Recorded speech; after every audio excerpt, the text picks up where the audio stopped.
তারেক রহমানের নেতৃত্বে আমরা গত 17 বছর ধরে আন্দোলন করেছি। আপনারা জানেন যে আমাদের 60 লক্ষ নেতা কর্মীদের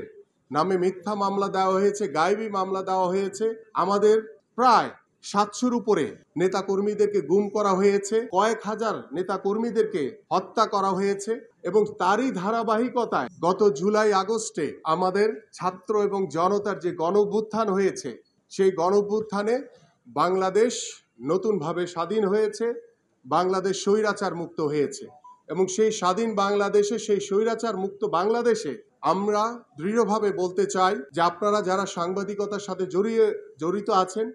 যারা প্রিন্ট মিডিয়া, ইলেকট্রনিক্স মিডিয়া কিংবা অনলাইন বা বিভিন্ন মিডিয়ার সাথে জড়িত আছেন, আমরা এই স্বাধীন বাংলাদেশে আমরা আশা করি যে আপনাদের স্বাধীন যে মতামত, আপনাদের যে স্বাধীনভাবে যে সত্য বস্তুনিষ্ঠ তথ্য যখন আপনারা জাতির সামনে উপস্থাপন করবেন, আপনাদেরকে ভবিষ্যতে আর কখনোই কোনো মামলা হামলার বা জুলুমের শিকার হতে হবে না। আমরা চাই যে আপনারা বাস্তব বাংলাদেশের স্বাধীনতার 53 বছর পরে এসে যখন বাংলাদেশের গণতন্ত্রের জন্য আমার ভাইদেরকে গুলি করে হত্যা করা হয়েছে, আমার ছাত্র ভাইদেরকে যখন গুলি করে হত্যা করা হয়েছে, যখন আমার বিএনপি নেতাকর্মীদেরকে গুলি করে হত্যা করা হয়েছে, যখন আমাদের সাধারণ মানুষকে গুলি করে হত্যা করা হয়েছে, আমরা যারা দায়িত্বশীল জায়গায় রয়েছি বা আমাদেরকে এই অবৈধ সরকার শেখ হাসিনা যেভাবে অ্যারেস্ট করে ডিবিতে যেভাবে নির্যাতন করেছে, এটা মানে ভাষায় প্রকাশ করার মতো না। আমাদের সিনিয়র নেতৃবৃন্দ থেকে শুরু করে প্রত্যেকের গায়ে এই স্বৈরাচার শেখ হাসিনার যে আজ্ঞাবহ প্রশাসনে যারা দায়িত্বরত ছিল ডিবিতে, বিভিন্ন সেক্টরে, প্রত্যেকে আমাদের গায়ে হাত তুলেছে। আমরা এই অপরাজনীতি বাংলাদেশে আর দেখতে চাই না। আমরা চাই এই যে স্বাধীন বাংলাদেশ হয়েছে, নতুনভাবে স্বৈরাচার মুক্ত হয়েছে, সেই স্বৈরাচার মুক্ত বাংলাদেশে আমরা চাই যে সুস্থ ধারার রাজনৈতিক পরিবেশ তৈরি হোক। সেটার অন্যতম মাধ্যম হবেন আপনারা সকলে। কারণ আপনারা যখন একটি নিউজ কভার করেন, সেই সত্য সঠিক তথ্যটি যখন জাতির সামনে তুলে ধরা হবে, তখন আমরা সকলেই যে স্বাধীনতার 53 বছর পরে এসে যখন দেখেছি যে গণতন্ত্রের জন্য, ভোটের অধিকারের জন্য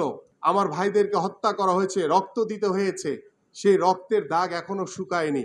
এবং আমরা চাই যে সত্য এবং বস্তুনিষ্ঠ যে তথ্য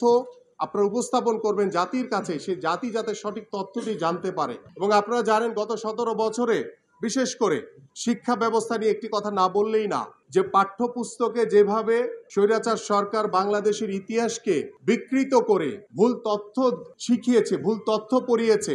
এবং আমরা আশা করি যে নতুন স্বাধীন বাংলাদেশে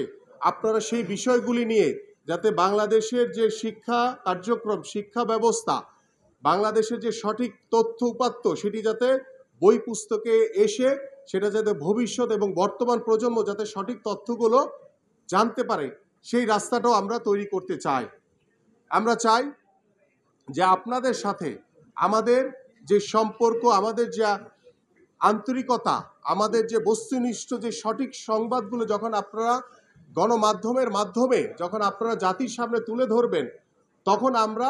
এই জাতি সঠিক তথ্যগুলো জানতে পারবে। এবং আজকে আমাদের ঢাকা মহানগর উত্তর বিএনপির সাথে আজকের যে মত বিনিময় সভায়,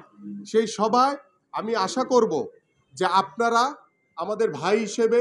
বন্ধু হিসেবে পাশে থেকে সঠিক যেই তথ্যগুলো, সঠিক যেই বিষয়গুলো রয়েছে সেটা আপনারা জাতির সামনে তুলে ধরবেন। এবং আমরা ঢাকা মহানগর উত্তর বিএনপি আমরা চাই যে স্বৈরাচার মুক্ত বাংলাদেশে বাংলাদেশকে নতুনভাবে, নতুন সমাজ, একটি সুন্দর সমাজ গড়ার লক্ষ্য নিয়ে, আমরা একটি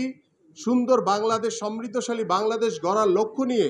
আমরা বিএনপির ভারপ্রাপ্ত চেয়ারম্যান দেশনায়ক তারেক রহমানের নেতৃত্বে, আপনারা জানেন ইতিমধ্যে আমাদের যে সাংগঠনিক যে কার্যক্রম, আমাদের বিভিন্ন জায়গায় যে বিভিন্ন আমাদের দায়িত্বশীল যে কার্যক্রমগুলো রয়েছে, সেগুলো আমরা করে যাচ্ছি।